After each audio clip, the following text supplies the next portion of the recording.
I now give the floor to the distinguished representative of Grenada to introduce a statement by the minister. On the occasion of the general debate of this historic 75th session of the United Nations General Assembly, it is my distinct honor and privilege to introduce a pre-recorded statement by the Honorable Charles Peter David, Minister for Foreign Affairs of Grenada. Mr. President, Mr. Secretary General, distinguished delegates, ladies and gentlemen, I extend cordial greetings from the government and people of Grenada, on whose behalf I am always honored to address this noble institution and its distinguished members.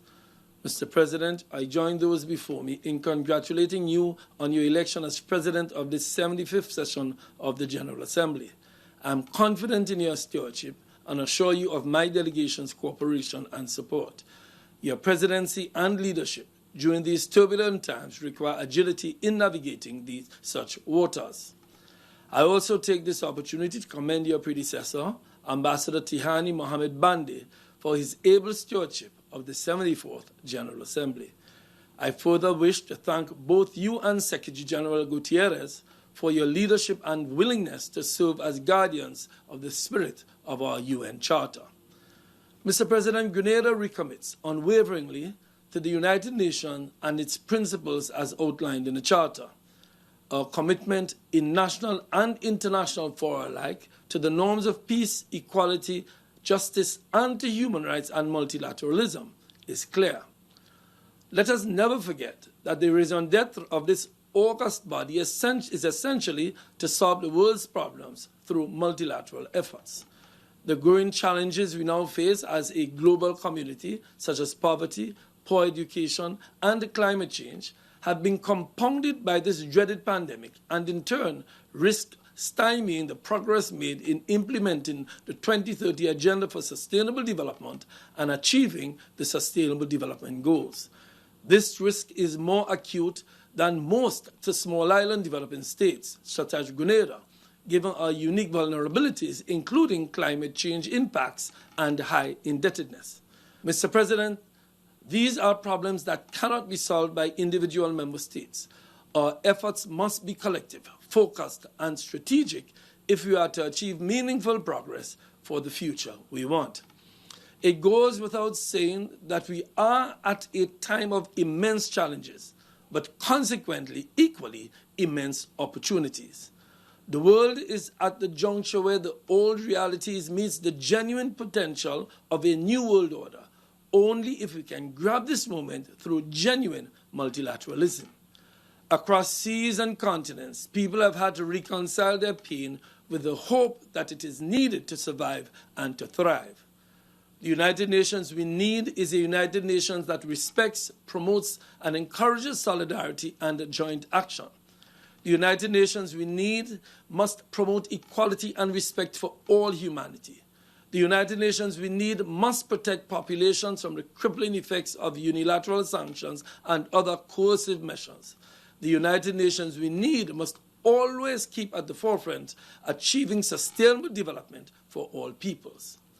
Whilst the values and goals of the Charter continue to be relevant today as they were 75 years ago, its commemoration provides us a singular opportunity to not only reflect on our achievements, but also on our shortcomings. Above all else, we must remain resolute in ensuring the inclusivity in overcoming and addressing the great challenges we face and do so together.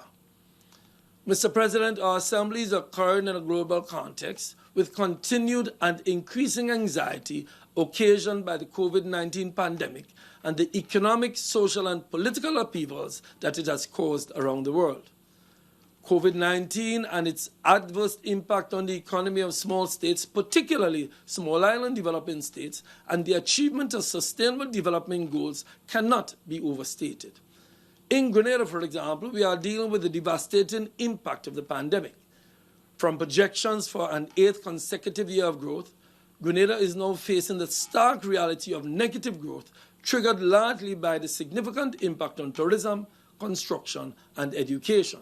This has resulted in a drastic decline in government revenue.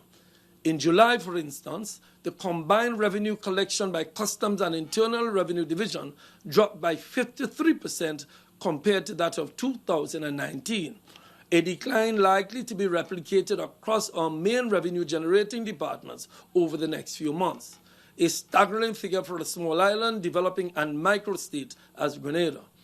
The government of Grenada is therefore utilizing its reserves and seeks international help to finance any deficits and bring relief to its citizens while continuing the fight against the deadly virus. Already we have attracted funding from international and regional financial organizations and friendly governments. We continue to work at other sources for grant and soft loan financing, as well as explore options for debt relief. Notwithstanding these economic challenges, the government established a COVID-19 Economic Support Secretariat, along with the relevant stakeholders, with the aim of providing relief measures to the sectors most affected. Moreover, 7 cabinet-approved subcommittees were established with assigned responsibility for each of the productive sectors of the economy, namely tourism and citizenship by investment, construction, both private and public, education services, micro, small, and medium-sized enterprises, agriculture and fisheries, wholesale and retail trade and manufacturing, and e-commerce/digitalization. Mr. President, the inescapable fact, however, remains that despite the best efforts of individual governments like Grenada, the unprecedented global scourge has deep and lasting economic and social impacts on already vulnerable states. While Grenada has thus far been successful in combating the health crisis, doing our part to stop the spread and preserve life, with a total of 24 cases and currently COVID-19 free, such success was and is only possible through concerted action and stringent measures which further exacerbate our socio-economic crisis. There is, therefore, an urgent need for greater cooperation in combating this dreaded pandemic, and this reputable body is best suited to meet this challenge. COVID-19 impacts us all, and we must work together as the failure of one link in our global chain to fight this pandemic affects us all. Mr. President, in the spirit of multilateralism and inclusion, Grenada has always supported and continues to support General Assembly Resolution 70/5, which calls for an end to the economic, commercial, and financial embargo imposed by the United States of America against Cuba. We call for an end to the embargo against the Cuban people, and we ask for continued solidarity and support for the government and people of Cuba. In spite of all its challenges, the role Cuba has played globally in helping to fight this global pandemic must be noted and lauded. The country's doctors have been at the forefront of this battle in all regions of the world. Grenada wants to thank the government and people of Cuba for their assistance in our own fight, as well as all the other nations which provided direct assistance in this regard. Mr. President, the United Nations membership must make Article 3 of the Charter a major priority in the next few years.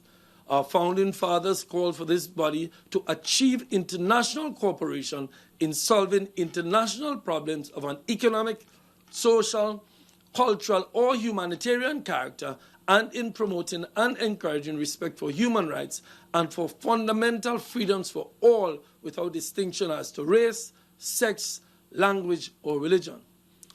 We must do all in our part to provide added economic opportunities for the developing world. I therefore call on the Economic and Social Council to actively pursue undertakings that could create an encouraging atmosphere for member states to have the opportunity to raise the standard of living of its people, particularly in this pandemic period. In this current global environment, we must be ever conscious that inclusion in the process of the global economy is vital. Finally, I must recall Article 1 of the United Nations Charter, which calls for the organization to maintain international peace and security, and to that end, to take effective collective measures for the prevention and removal of threats to peace. We must be relentless in our pursuit of the purposes of this organization. Our challenge is to work towards the strengthening of multilateralism if we are to effectively address the global issues that threaten humanity. Our quest must be for economic opportunities for all states, and our goal should be for the peaceful coexistence of all peoples of the international community. Indeed, Mr. President, if we can achieve this, we will be well on our way to achieving the future we want. I thank you.